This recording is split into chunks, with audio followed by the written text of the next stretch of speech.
In this scientific investigation, we will try to design a fair test to find out which type of snacks contain the greatest amount of energy. First, use an electric balance to measure a certain weight of a piece of snack. Add 10 centimetre cubed of water to a boiling tube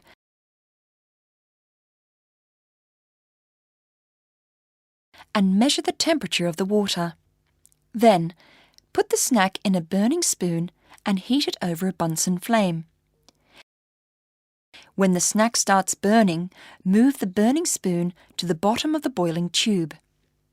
When the snack is completely burned, measure the temperature of the water again and record the temperature change.